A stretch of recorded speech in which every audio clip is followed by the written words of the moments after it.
What up, baby? It's your boy, the ATX Sooner, back with another video. And you know what we doing. We previewing the Bama game. All right, now, a lot of people not giving us too much of a shot. I think the odds are against us by like 6 points or something like that, which I think that has to do with it being home field advantage. So a lot more of an even game than you would think. Um, Two teams that are very similar to each other. One has very good quarterback play, and the other has the possibility for very good quarterback play. Both great defenses, two good defenses. One better against the rush, one better against the pass. I mean, it's a toss up. It's really a toss up, and obviously me coming being an Oklahoma fan, you see the gear, you see everything around me. Clearly, I'm not picking against my own squad, but here's a couple things that need to happen. All right, let's start with the offense. So clearly, the topic of the year, the quote of the year is, say it with me, run the damn ball. Alabama's defense is not good at stopping the run. It's an away game. You don't want Ty Simpson to have the ball as much. So what do? You control the clock. Run the damn ball. What else does that do? How do you kill a great crowd? How do you get everybody in that stadium to be silent? How do you tell everybody in that stadium, shut up? Run the damn ball. Okay? Drain them. You have to drain it out of them. Once they realize we can't do anything about this, it's over once that happens. Now, in order for us to have a good running game, obviously John Mateer has to do something, correct? But what does he need to do? He needs to be the game manager, okay? We don't need Superman Mateer. We need game manager Mateer, all right? I don't want to see us go out there on first and second down trying to throw the ball.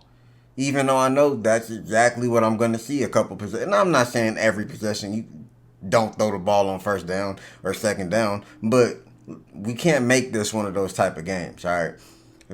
John Mateer has to make the right decisions. We can't put him in position to make the wrong decisions. And the more we give John Mateer the opportunity to be Superman, the more he feels that weight on his chest, the more he feels that weight on his shoulders. That cape is heavy.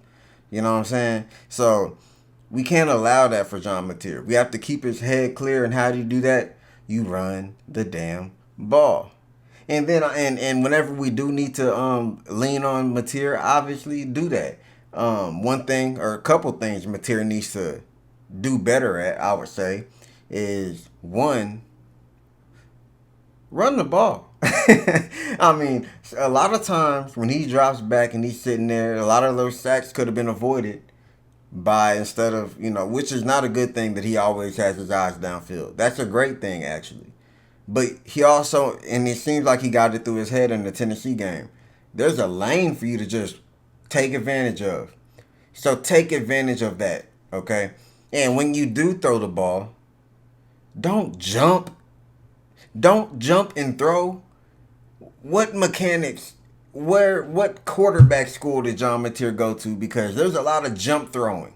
All right. It was cool in the Michigan game when he did it that one time and it was a completed pass. I believe it was like third and long and we actually got the conversion because of that jump pass. It was real cool when that happened. But in the Tennessee game, it was regular for him to run.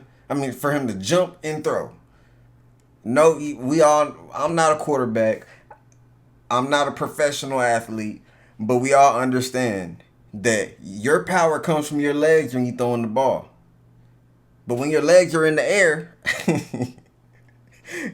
there's no power coming from your legs. Which, if you pay attention, a lot of times where we have some missed balls, where we have some balls thrown behind receivers or overthrows or what the case may be. Some of those throws where we looked at and we were like, "What are you doing?"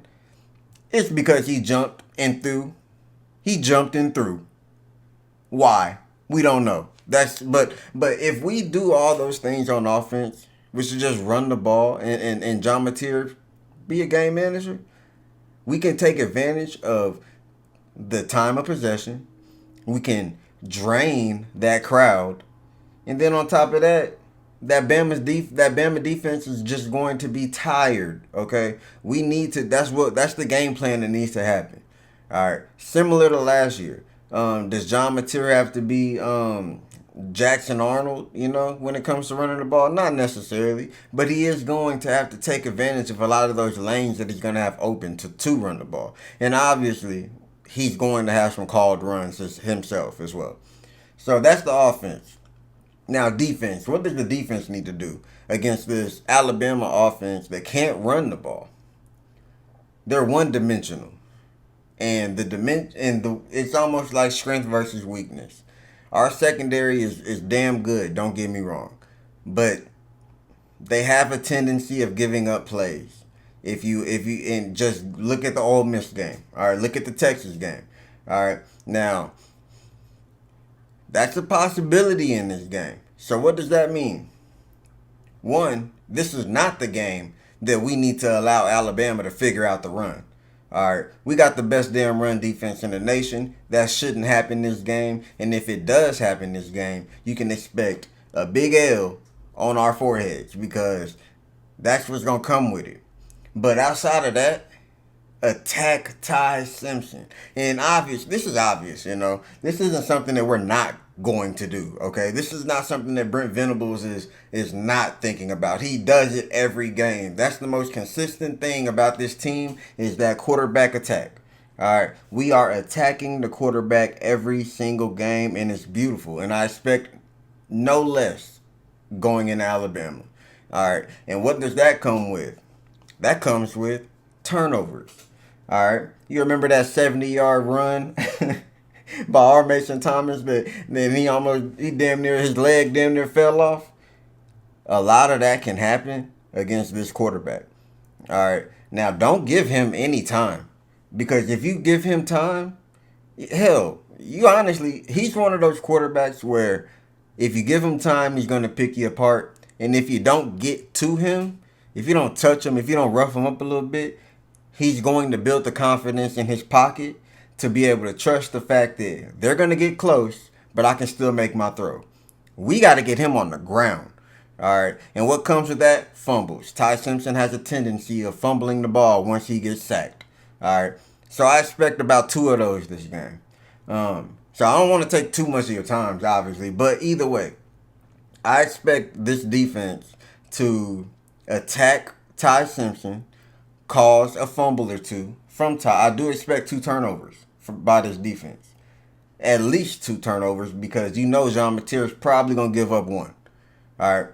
Hopefully not. Hopefully he has a clean game. But just judging off of what we've seen this year, we know he got 1 in him.